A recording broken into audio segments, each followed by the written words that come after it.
हम पढ़ रहे थे कक्षा 8 की गणित। यूनिट नंबर आपका था 12.1 जिसका नाम था गुणनखंड। आइए हम क्वेश्चन नंबर 3 की ओर चलते हैं। क्वेश्चन 3 आपको क्या कह रहा है? गुणनखंड करना है इनका। तो पहला क्वेश्चन हमारा क्या है? X square plus x y plus 8x plus 8y। समान रूप से आपने पढ़ा था कि गुणनखंड को किस प्रकार से करते हैं। तो इनमें आपको एक ऐसा सार्व गुणनखंड लेना है जो समान रूप से दिखे। यदि मैं इसको लिखूं एक्स स्क्वायर को एक्स गुणा एक्स, यहाँ पर भी देखिए एक्स गुणा वाई, 8 गुणा एक्स 8 गुणा वाई। हम चाहें तो इसे 8 का भी क्या कर सकते हैं यहाँ गुणनखंड, लेकिन हमें देखने पर यह आसानी से पता चल जाएगा कि इनमें कॉमन कौन है, उभयनिष्ठ कौन है। तो देखिए यहाँ भी एक्स है, यहाँ भी एक्स है, तो हमने यहाँ पे कॉमन लिया एक्स को, क्योंकि यहाँ वाई पद दिख रहा है, यहाँ एक्स दिख रहा है। तो यहाँ से एक्स मैंने एक कॉमन लिया, तो यहाँ एक एक्स हमारे पास शेष रह गया, प्लस एक्स कॉमन चला गया था, तो यहाँ हमारा हो गया वाई। इसी प्रकार से जैसे इन पदों में हमने उभयनिष्ठ कॉमन लिया यानी कि कॉमन के रूप में, वैसे ही इनमें देखना है। तो यहाँ धनात्मक 8 दोनों में देखने को मिल रहा है, तो यहाँ हमने 8 को कॉमन लिया, तो यहाँ क्या शेष रह गया एक्स प्लस का चिन्ह, यहाँ आपने कॉमन 8 को लिया, तो ये हो गया वाई। इन गुणनखंड में आपको ये ध्यान रखना है कि इन दोनों का जो ब्रैकेट का आएगा वो समान पद प्राप्त होना चाहिए। यदि आपके पास समान प्राप्त में हो तभी ये गुणनखंड आपका सही माना जाता है, अन्यथा ये नहीं माना जाएगा। इसमें एक उत्तर आपको जो दोनों पदों में आपने कॉमन लिया था उसको मैंने एक पद के रूप में लिख दिया। यहाँ आपका x कॉमन था और यहाँ 8 यानी कि 8 कॉमन था, हमने दोनों को एक पद के रूप में लिख दिया। इसी प्रकार से ये दोनों में जो समान आया था उसे हमने एक बार यहाँ पे कॉमन लिख दिया। तो ये आपका यूनिट नंबर 12.1 का क्वेश्चन नंबर तीसरे का जो थर्ड क्वेश्चन था उसका हमने फर्स्ट क्वेश्चन को कंप्लीट किया। देखिए क्वेश्चन नंबर 2 पढ़ते हैं इसका। क्वेश्चन नंबर 2 में हमें कह रहा है कि 15xy माइनस का 6x प्लस 5y माइनस 2।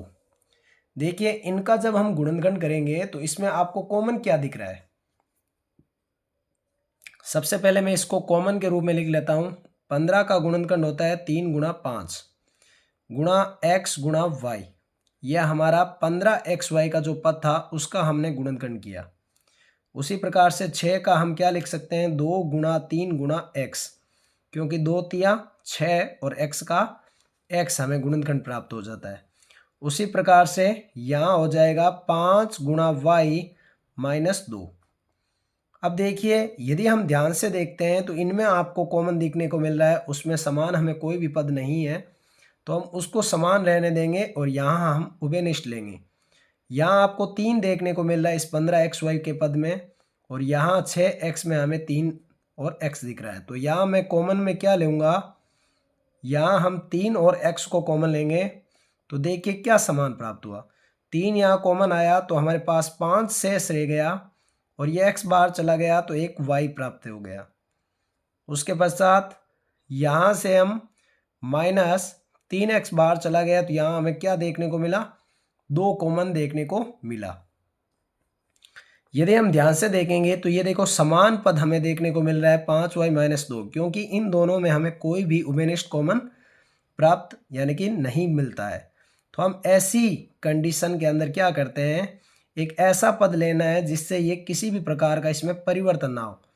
तो वहाँ पे हमें प्लस का 1 लेना पड़ेगा, जिससे इस संख्या में किसी भी प्रकार का कोई भी परिवर्तन नहीं होगा।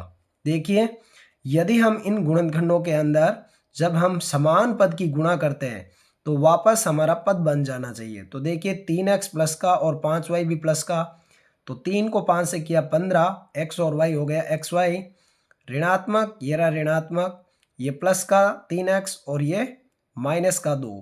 तो प्लस और माइनस की जब गुणा किया जाता है तो माइनस 3x को 2 से किया 3 2 6x, प्लस 1 को 5y से करेंगे प्लस 5y और माइनस का 2। तो इसी प्रकार से हमें कॉमन क्या प्राप्त हुआ,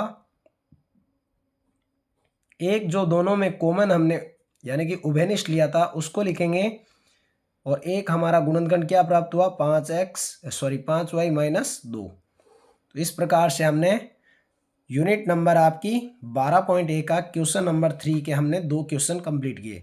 यदि आप हमारे चैनल पर नए हो तो इसे सब्सक्राइब जरूर करें, वीडियो को लाइक करें, शेयर करें और कमेंट करके ज़रूर बता दीजिएगा कि कैसा लगा। तो देखिए क्वेश्चन नंबर हम पढ़ रहे हैं इसका 3 नंबर क्वेश्चन।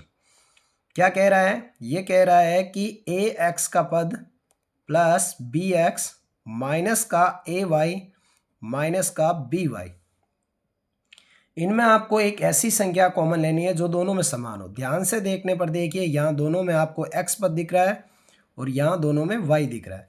तो हम इसे किस प्रकार से व्यवस्थित करेंगे? तो हम यहाँ लिखेंगे x को मैंने यहाँ कॉमन लिया, तो यहाँ से x कॉमन आने पर हमारे पास शेष a रहा और यहाँ से x कॉमन जाने के बाद में जो शेष बचता है उसको लिखते हैं। तो ये a प्लस बी प्राप्त हुआ। यदि ब्रैकेट के अंदर हमें a प्लस बी प्राप्त हुआ है तो यहाँ पर भी a प्लस बी ही प्राप्त होना चाहिए। तो यदि हम इस समीकरण को ध्यानपूर्वक देखते हैं तो दोनों में ऋणात्मक पद हमें देखने को मिल रहा है। तो मैंने यहाँ ऋणात्मक पद यानी कि ऋणात्मक का मैंने आपको समान रूप से क्या ले लिया, y को कॉमन ले लिया। तो हमें यहाँ क्या प्राप्त होता है, जब ऋणात्मक का y बार आ गया तो यहाँ धनात्मक का a और ये भी आपके पास में प्लस का b शेष रह गया।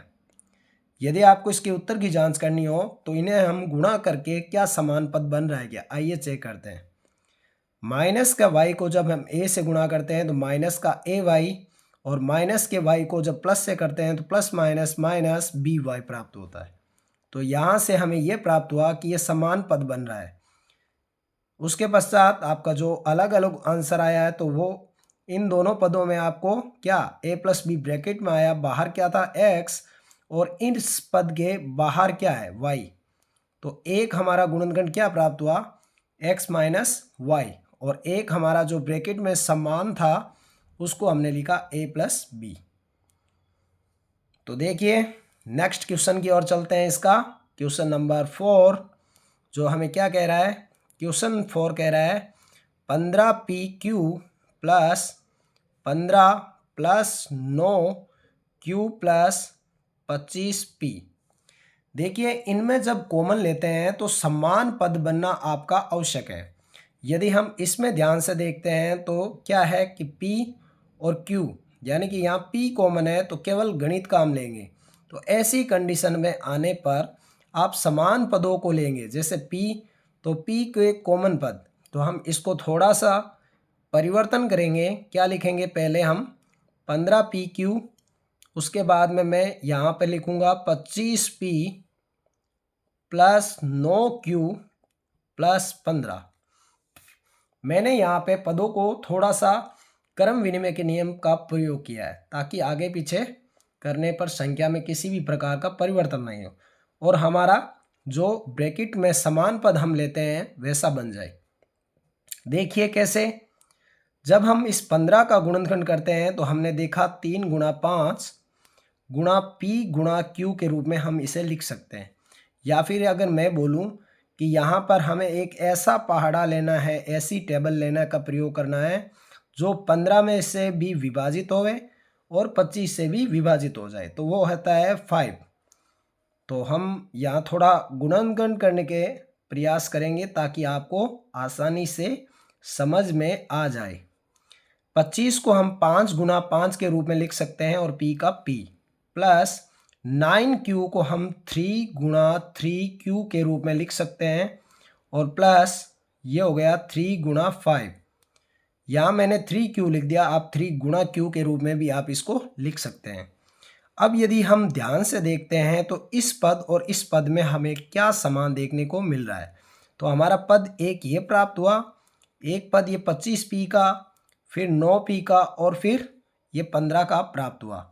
तो मैंने इसको ये समझने के लिए अंडरलाइन किया है। तो आप देखिए यहाँ क्या कॉमन है, यहाँ पे 3 है, यहाँ हमें 3 देखने को नहीं मिल रहा है। 5 तो 1 टाइम अपना 5 है तो 5 लिखेंगे। उसके बाद में p और p, तो यहाँ मैं 5p लिख देता हूँ। 5p हमने कॉमन लिया तो यहाँ क्या शेष रहा, जब 5p बार आ गया तो 3 और q, यहाँ शेष रह गया 3q प्लस यहाँ से 5p जब बार आ गया तो 5 हमारा शेष रह गया, अर्थात हमने इसमें से 5p दोनों में उभयनिष्ठ लिया। यहाँ देखने पर हमें क्या कॉमन दिख रहा है, 3। यहाँ क्या प्राप्त हुआ, ये जब 3 कॉमन चला गया तो 3q प्लस 3 बार जाने पर 5। देखिए ये हमारे पास समान उभयनिष्ठ प्राप्त हुआ, अर्थात हम लिख सकते हैं 5p प्लस 3, यह हमारा जो बाहर का पद है उसको लिखा हमने, और एक समान आ गया 3q प्लस 5 के रूप में। तो इससे हमने गुणनखंड समान रूप से प्राप्त किया। आपके क्वेश्चन नंबर 3 का अंतिम क्वेश्चन है 5 नंबर, जो कि 12.1 अध्याय का है। तो देख लीजिए, अंतिम को हम पुनः करते हैं। z minus 7 plus 7xy minus का xyz। हम यहाँ पर ये देखेंगे कि इसमें आपको समान क्या प्राप्त होता है। जिस प्रकार से हमने क्वेश्चन नंबर 4 को कंप्लीट रूप से पढ़ा, जैसे क्रम विनिमय का नियम का प्रयोग करके, वैसे ही हम इसको भी क्या करेंगे, समान। सबसे पहले अगर मैं यहाँ पे लिख दूं, इस 7xy को लिखने के बाद में हम देखते हैं कि दूसरा समान पद हम क्या लेते हैं। तो 7xy के साथ में अगर मैं इस माइनस के 7 को लिख दूं, उससे क्या होगा कि इन दोनों में हमें 7 कॉमन देखने को मिलेगा। उसी प्रकार से अगर मैं लिख दूं xyz, और इसके बाद में जो शेष आपका रह गया पद वो आपका है z। तो हमें यहाँ 4 पद दिए गए थे, x, एक पद x का, दूसरा माइनस का 7, तीसरा 7xy और चौथा पद माइनस का xyz के रूप में। तो आइए हम इनमें जब समान यानी क्रम विनिमय नियम का प्रयोग करके संख्याओं में हमने इसको इस प्रकार से व्यवस्थित किया ताकि हमारा युग्म बन सके। यहाँ पर हमें ध्यान से देखने पर यह मिलेगा कि 7 यहाँ पर और 7 यहाँ पे कॉमन है, तो हम 7 को उभयनिष्ठ लेंगे अर्थात कॉमन लेंगे। 7 जब इससे बाहर जग गया तो हमें क्या प्राप्त हुआ, xy, और ये 7 अपना स्थान जब यहाँ से निकलकर बाहर उभयनिष्ठ के रूप में गया तो यहाँ कुछ भी शेष नहीं रहने पर हम क्या लिखते हैं, 1 लिखते हैं। यदि आपको जांच करना हो कि आपका सही है या नहीं, तो 7 की xy से हम जब गुणा करेंगे पुनः तो 7xy पद बनेगा, और इस 7 की जब -1 से गुणा करेंगे तो माइनस का 7 प्राप्त होगा। यदि आप हमारे चैनल पर नए हो तो इस चैनल को सब्सक्राइब जरूर करें। हम पढ़ रहे थे कक्षा 8 की गणित, यूनिट नंबर आपकी है 12.1 अर्थात 12.1, जिसका नाम है गुणनखंड।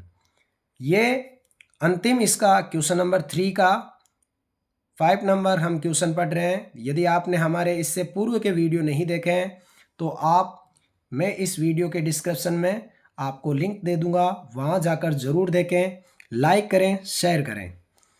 अब यदि आपका जो 2 पद शेष रहे हैं, कौन सा, माइनस का xyz और प्लस का z, इनमें आपको समान क्या देखने को मिलता है, तो यहाँ दोनों में देखने पर z हमें प्राप्त होता है। तो हमने यहाँ पे लिखा माइनस का z। यहाँ पे माइनस को हमने क्यों कॉमन लिया, ताकि हमारा पद क्या बने, समान इस रूप का बने। यदि हम यहाँ पे माइनस का z बाहर नहीं लेंगे तो जो भी आंसर प्राप्त होगा वो यहाँ पर ऋणात्मक प्राप्त होगा। तो ये दोनों क्या बनेंगे, नहीं, समान नहीं बनेंगे। इसलिए माइनस z को जब मैंने बाहर लिया तो भीतर आपका क्या रह गया, प्लस का xy। देखिए वापस जब हम इसकी गुणा करते हैं तो ये समान पद बनता है। कैसे, माइनस z की हम xy से गुणा करेंगे तो माइनस का z xyz बनना चाहिए।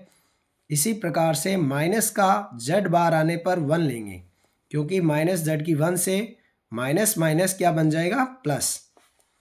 इसके पश्चात आपका क्या बनेगा, 7 माइनस z, एक पद आपका ये बना और दूसरा पद आपका क्या हो गया, xy माइनस 1 के रूप में हमें देखने को मिला। तो इसी प्रकार से हमने अपनी यूनिट नंबर 12.1 जिसका नाम था गुणनखंड, कक्षा 8 की गणित को हमने कंप्लीट किया। यदि आपको अच्छा लगा हो वीडियो तो लाइक करें, शेयर करें, और यदि आपने हमारे चैनल पे पहली बार विजिट किया है तो इसे सब्सक्राइब जरूर करें।